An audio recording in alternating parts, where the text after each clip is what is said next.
चोली के पीछे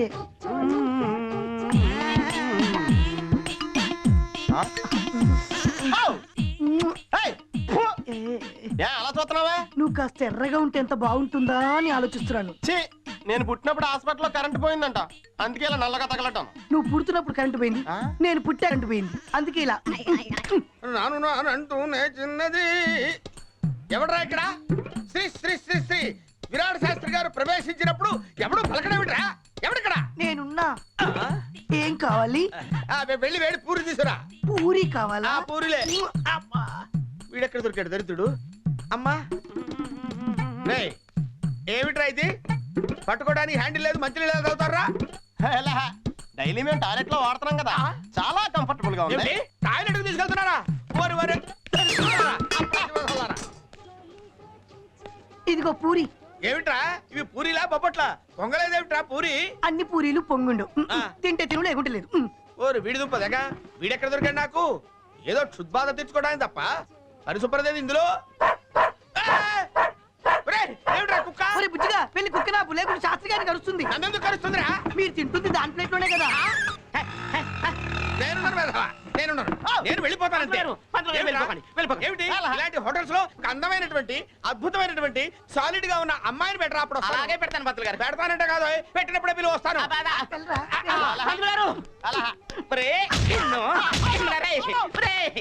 లోపలికి వెళ్ళి పని చూడండి రా, హోటల్ కుల్ల చేస్తున్నారా మీరు?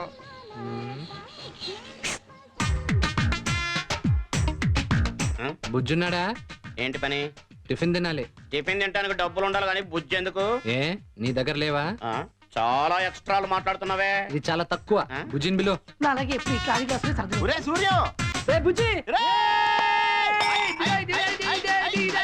ఎప్పుడొచ్చావు? ఇప్పుడే వచ్చా. ఎలా ఉన్నావు? బాగున్నా. మీ బావ పెద్ద తెలుగు గలవాడన్నావు, ఇలాంటి లఫుడ్ గా పన్ను పెట్టుకున్నాడు. అయ్యి బాబోయ్, ఒరే సారీ రా. ఏ ఈయనే మా బావ. బావా, ఇతను సూర్యం అని నా జైలు మేట్. సార్, ఆకాశంలో ఆ చందమామ, భూలోకంలో మీరు ఎంత అందంగా ఉన్నారండి. నమస్కారం అండి. నమస్కారానికి ప్రతి నమస్కారం సంస్కారం. ప్రతి అడ్డమైన వాడికి నేను నమస్కారం పెట్టను, కానీ నేను పెడతాను. నమస్కారం. నమస్కారం పెట్టేచ్చు కదా బావా. నువ్వు నోరుమై. నేను పెట్టను. ఎవరికి పెడితే అడిగి నమస్కారం పెడతారా? పుట్టుకొని బట్టే నమస్కారం. అంటే పుట్టుకుల్లో కూడా తేడాలు ఉంటాయా బావా? తేడాలు ఉండవేంటి? మీరు మేము ఈ తేడా కాదురా.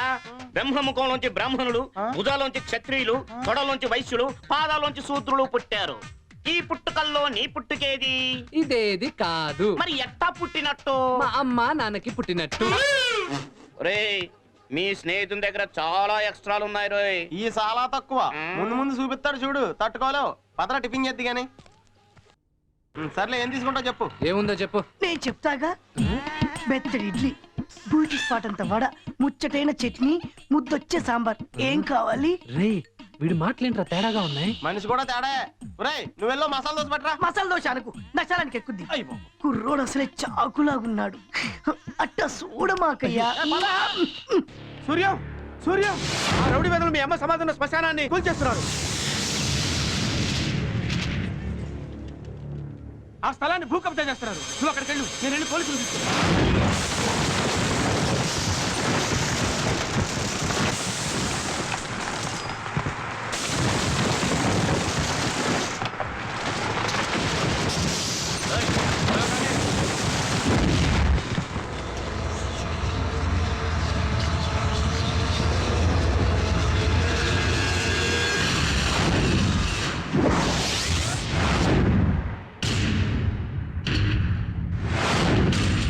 ఎవడ్రా నువ్వు?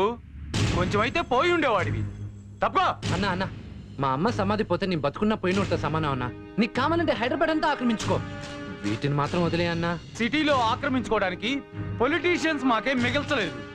మొత్తం వాళ్లే కబ్జా చేశారు. మా రౌడీలకు మిగిలింది ఈ శ్మశానాలే. ఇక్కడి నుంచి తప్పుకో. శ్మశానాలే అని తేలిగ్గా కొట్టిపారే కన్నా ఇక్కడ మనల్ని కన్నా దేవుళ్ళు ఉంటారు. నీకు ఈ సంగతి తెలుసా అన్నా? నీలాంటోడికి దేవుడు ప్రత్యక్షమై వరం కోరుకోమంటే నేను పరిగెత్తినంత దూరం నేల నాకు కావాలి అన్నాడంట. సరే పరిగెత్తు అన్నాడంట దేవుడు. మధ్యలో ఆగిపోతే మిగతా నేల తనకు దక్కదేమోనని పరిగెత్తి పరిగెత్తి తను అలసిపోయి ఆఖరికి చచ్చిపోయాడు. అప్పుడు తన్ని పూడ్చడానికి అవసరమైంది 6 అడుగుల నేల. అదే అన్నా ఇది. ఏంట్రా నీతి కదా? కథ కదన్నా, నిజం.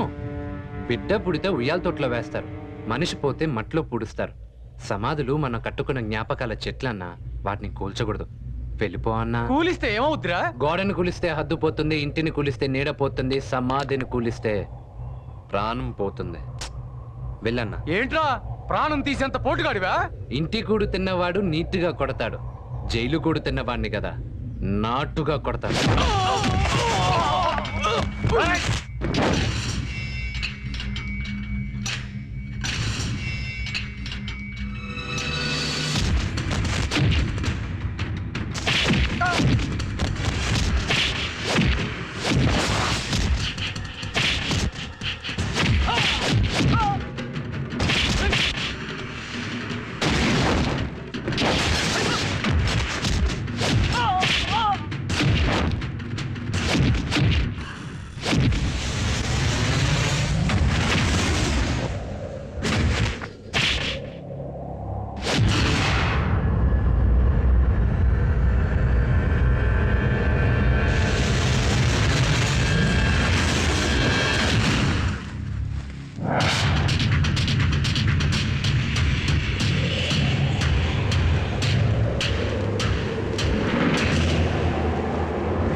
ఈ లింగిగాళ్ళందరూ మడతట్టే దిక్కులేసేయండి.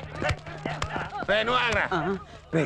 వాళ్ళ జేబులు ఏమైనా ఉంటే తీసుకొచ్చి ఆ జేబులు తోసి. మరి నాకో ఎవరైనా చేతులు లేని వాళ్ళు ఉంటే వాళ్ళు వెళ్ళి నాకు పని. డ్యూటీలో చేరి 6 నెలలు కాలేదు, అప్పుడు నొక్కుడు కార్యక్రమం మొదలెట్టే. వెళ్ళి పని చూసుకో. ఎవడ్రా అక్కడ? మరి నా సంభావన గుళ్ళో పెట్టి షటకోపం జరక ఇక్కడ దొబ్బేద్దామని వచ్చావా?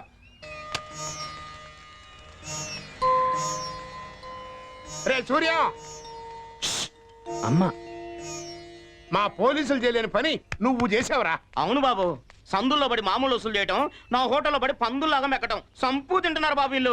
ఇక నుంచి నీ పుణ్యమని నా హోటల్ ఈ కాలనీ ప్రశాంతంగా ఉంటుంది. ఒరే సూర్యం, రేపటి నుంచి నీకు ఫుడ్ గిడ్డు అన్ని మా బావ హోటల్లో ఫ్రీ అంటరా. ఏమంటా బావా? ఓకే అంట. ఒరే నేనెప్పుడు అన్నాను రా? సూర్యం, కొట్టి కొట్టి బాగా అలసిపోయినట్టున్నావు. ఇంటికెళ్ళి వేడి నీళ్ళతో స్నానం చేసి సెంటర్కి వచ్చాయి. దా సూర్యం దా. ఏం బాబు, ఫ్రీగా తిందామని వచ్చావా? ఫ్రీగా ఎందుకు తింటాను?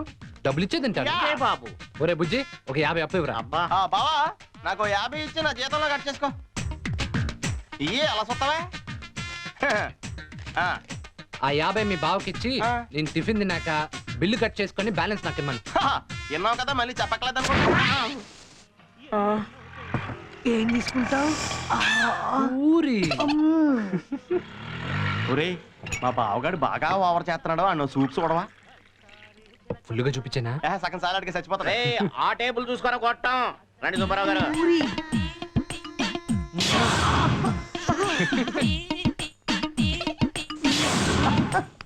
రండి రావు గారు రండి. ఇదిగో బిల్లు. సరే నువ్వు వెళ్ళు. ఇదిగో ఆడి 2 టీ. ఇదిగో బిల్లు 20 అయింది, బ్యాలెన్స్ 30. ఇయ్యే ఇస్తున్నాను ఉండవా. ఇదిగో 30. వస్తారా? నువ్వు తీసుకున్న 50 ఎప్పుడు ఇస్తావా? ఒరే బుజ్జి, నువ్వు ఉండరా, నేను చెప్తా. ఏంటి చెప్పేది? మీరు వాడికి ఎంత ఇచ్చారు? 50. వాడు మీకు ఎంత ఇచ్చాడు? 50. సరిపోయిందిగా. మరి తమరి బిల్లు ఏంటంటే మళ్ళీ చెప్పు. మీరు వాడికి ఎంత ఇచ్చారమ్మా? 50 అమ్మా.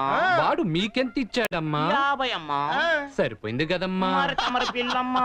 నేను డబ్బులు ఇవ్వకపోతే ఈ చిల్లర నాకెందుకు ఇచ్చారమ్మా?